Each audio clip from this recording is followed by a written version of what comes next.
Hello everyone, कैसे हैं आप सब। तो चलिए अब हम एक्सरसाइज 8.2 को कंटिन्यू करते हैं। तो नेक्स्ट क्वेश्चन है, if tan a plus B is equal to √3 और tan a माइनस बी 1/√3 है, तो अब हमें बताना है a और b का वैल्यू क्या है। और यहाँ पे बोला है a is greater than b, a का जो वैल्यू है वो b के वैल्यू से बड़ा है। और जो a प्लस बी को जब हम ऐड करेंगे तो 0 और 90 डिग्री के बीच में आना चाहिए। इसका मतलब है ये एक्यूट एंगल्स है, मतलब हमें बड़े वाले एंगल्स की तरफ नहीं जाना। जो एंगल्स एक्यूट है, ऑब्ट्यूज एंगल्स को नहीं लेना, एक्यूट एंगल्स को लेने हैं बस। तो tan a plus B is equals to √3 दिया हुआ है। √3 मीन्स यहाँ पे tan 60 डिग्री की बात चल रही है। sin 60 डिवाइडेड बाई cos 60 अगर करें क्या आएगा, tan 60 का वैल्यू आएगा विच इज इक्वल टू √3/2 और ये हाफ, 2 से 2 कैंसिल और √3 इसका वैल्यू आ गया। तो यहाँ पे tan से tan कैंसिल करेंगे तो a प्लस बी का जो वैल्यू है वो है 60, ठीक है। फिर इसी तरह से tan a minus B is equal to 1/√3 दिया हुआ है। तो 1/√3 किसका वैल्यू होता है, वो होता है tan 30 का वैल्यू। tan से tan कैंसिल, फिर a minus B equals to 30। अब हमें दो इक्वेशन मिल गए हैं, इसे अब हमें सॉल्व करना है।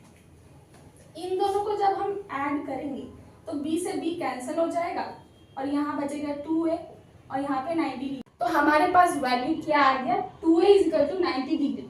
2 को जब हम यहाँ लेके जाएंगे तो a is equal to 45 degree आ जाएगा।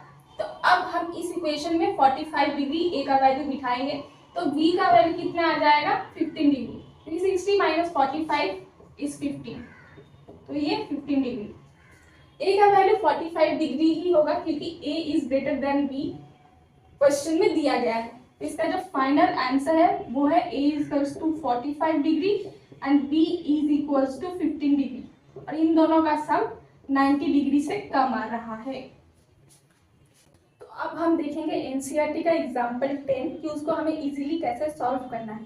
तो हमें क्या प्रूफ करना है, ये बड़ा सा इक्वेशन इक्वल्स टू 1 के बराबर है। तो लेफ्ट हैंड साइड को सॉल्व करना चालू करते हैं। लेफ्ट हैंड साइड लिख देते हैं।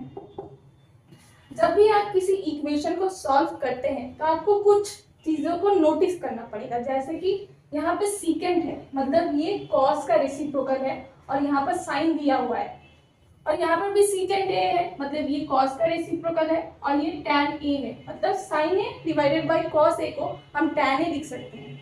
यानी कि साइन ए और कॉस ए का यहाँ पर बहुत ज्यादा इंपॉर्टेंस होने वाला है। तो आपको पहले इवैल्यूएट कर लेना है कि आपको कैसे प्रोसीड करना है इस क्वेश्चन को सॉल्व करने के लिए। तो यहाँ पर हम पहले हर एक एंटिटी को कॉस और साइन में कन्वर्ट कर लेंगे, फिर इसके बाद ट्रिग्नोमेट्रिक एंटिटी लगा के इसको सॉल्व करेंगे। 1/cos a और ये 1 minus sine A as it is रखेंगे, फिर इसको करेंगे 1/cos a plus not plus plus sine a divided by cos a, ठीक है। तो 1 माइनस साइन ए ऊपर रह गया न्यूमरेटर में और नीचे आ गया cos a। सिंस इन दोनों का डिनोमिनेटर सेम है तो हम इन दोनों को क्लब कर सकते हैं एक साथ। तो 1 प्लस साइन ए लिखेंगे यहाँ पर और नीचे cos a लिखेंगे। अब इन दोनों के बीच में मल्टीप्लीकेशन है, ब्रैकेट है तो मल्टीप्लीकेशन, तो हम मल्टीप्लाई करेंगे। तो जैसा कि हम नोटिस कर पा रहे हैं कि ये है 1 माइनस साइन ए और ये है 1 प्लस साइन ए, यानी कि a plus B into a minus B is equal to a square minus B square का फॉर्मूला लगेगा। तो चलिए लगाते हैं, 1 माइनस साइन स्क्वायर a आ जाएगा। यहाँ तो हमने ये वाला फॉर्मूला लगाया, a plus B a minus B is equals to a square minus B square, फिर नीचे cos स्क्वायर a रह गया। सिंस हम जानते हैं कि sin square a plus cos square a is equals to 1 होता है, तो sin स्क्वायर a को उस तरफ लेके जाएंगे right hand side. cos square a का वैल्यू कितना हो जाएगा, 1 माइनस साइन स्क्वायर a। तो इस वैल्यू को अब हम यहाँ पर बिठाएंगे न्यूमरेटर में। वैल्यू क्या आ जाएगा, कॉस स्क्वायर ए न्यूमरेटर में, और डिनोमिनेटर में पहले से ही कॉस स्क्वायर ए था। दैट मीन्स इसका वैल्यू 1 है, which is equals to right hand side. Hence prove कि लेफ्ट हैंड साइड जो है वो राइट हैंड साइड के इक्वल है।